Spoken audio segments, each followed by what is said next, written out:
Hello everyone, welcome to my YouTube channel.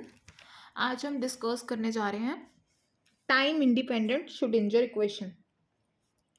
तो इसके according क्या है, हमने पिछले टाइम डिस्कस किया था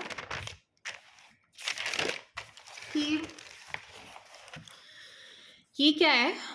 टाइम डिपेंडेंट में हमने देखा कि ये function of time and position x के डिपेंडेंट है। इसमें एक्स कंपोनेंट में मिलेगा और टी कंपोनेंट भी है टी। बट जो इंडिपेंडेंट में वो टोटली इंडिपेंडेंट है टाइम के। जो हमारे पास अब हमने वही डिपेंडेंट वाली इक्वेशन ली और जिसमें हमने वेव फंक्शन एक्स टी को लिख दिया फाइव एक्स सेपरेटली वेरिएबल्स में, फाइव एक्स एफ टी।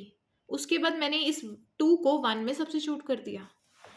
जब मैंने यहाँ पे सब्स्टिट्यूट किया तो मैंने यहाँ चेक किया कि ये मेरे पास सारी टर्म्स बन जाएगी। उसके बाद मैंने क्या किया, फाइव एक्स एफ टी को यहाँ डिवाइड किया, तो हमारे पास डिवाइड करने के बाद ये सारा बन जाएगा। ठीक है, ये सारा सॉल्व करने के बाद हमारे पास आएगा, जिसमें मैंने आर एच एस को दिस एल एच एस को मैंने लिख दिया। एल एच एस को मैं लिख रही हूँ के इक्वल। ठीक है, के क्या है, कोई कांस्टेंट है। तो अगर मैं इस चीज को के लिख रही हूँ तो ये इक्वेशन क्या हो जाएगी, इक्वल टू के बराबर।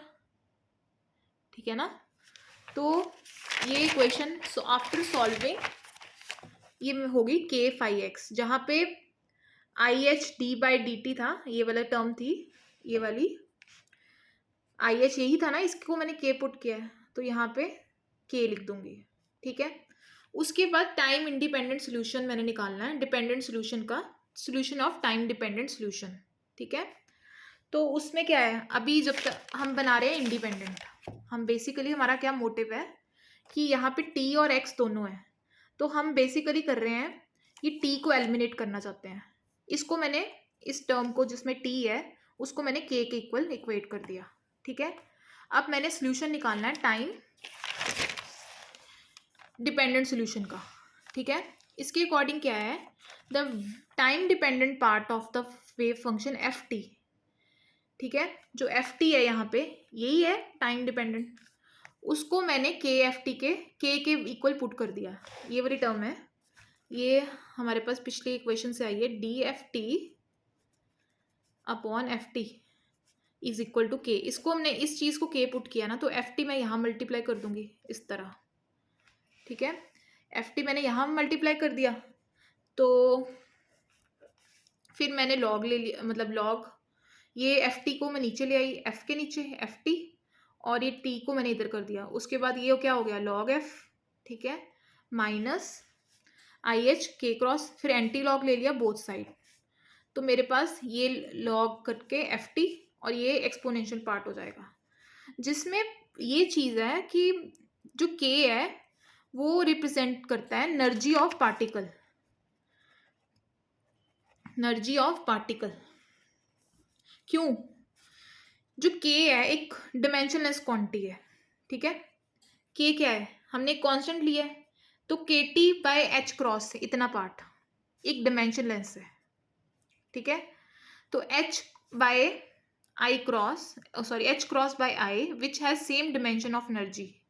ठीक है, तो के भी उसके इक्वली हम लेंगे के एज अ डिमेंशन, क्योंकि ये क्या है, पूरा डिमेंशनलेस क्वांटिटी है। ठीक है, तो के क्या है, हम इसको भी एच क्रॉस आई के ले लें, और एच क्रॉस क्या है, आई एनर्जी के इक्वल। ठीक है, जिसकी डिमेंशंस है एनर्जी के इक्वल। ठीक है, तो मैंने के को ले लिया ई के इक्वल, तो ये वाली इक्वेशन ए में मैंने के को पुट कर दिया ई फाइव एक्स, तो ये मेरे पास इक्वेशन बन जाएगी minus h square by two m d square by d five x plus V x five x E five x, जहाँ पे के था वहाँ ई लिख दिया। क्यों, क्योंकि फाइव एक्स क्या है, सोल्यूशन ऑफ दिस इक्वेशन ए। ठीक है, फाइव एक्स क्या है, सोल्यूशन ऑफ दिस इक्वेशन ए का ये सोल्यूशन है। तो वेव फंक्शन हम ये लिख रहे थे फाइव एक्स एफ टी की वैल्यू अभी हमने निकाल ली है ये। ठीक है, तो इसको मैंने E5x लिख दिया, ये टोटल टर्म मैंने E ले ली और ये आ जाएगा E5x। ठीक है, तो यहाँ पे मैंने सब्स्टिट्यूट कर दिया ये पूरा E5x। ठीक है, तो ये बन जाएगी। फिर मैं E5x कॉमन ले लिया और माइनस साइन एडजस्ट कर लिया। तो यहाँ बनना था, अगर मैं इस साइड ले आऊँ इसको E5x को, तो v माइनस ई, माइनस साइन एडजस्ट किया तो ये हो जाएगी प्लस की टर्म E माइनस V5x।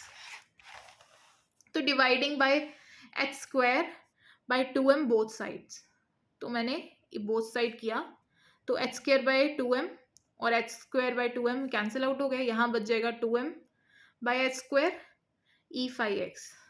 तो अब हम जनरली देखें, जब हमने टाइम डिपेंडेंट सोल्यूशन की बात की थी तो हमारे पास इक्वेशन आई थी ये। ठीक है, तो इसमें क्या था, जो वेव फंक्शन है dependent on x and T, और इसमें क्या है, इंडिपेंडेंट है टाइम के। ठीक है, इसमें क्या है, एक्स कंपोनेंट भी है टी भी है, इसमें सिर्फ एक्स कंपोनेंट है जो इंडिपेंडेंट में। तो यही इंडिपेंडेंट श्रोडिंगर वेव इक्वेशन है for independent and dependent. So this is all about the today lecture. अगर आपको कहीं प्रॉब्लम आ रही है तो please write in the comment box section, ताकि मैं आपकी प्रॉब्लम सॉर्ट आउट कर सकूँ। Thank you for watching.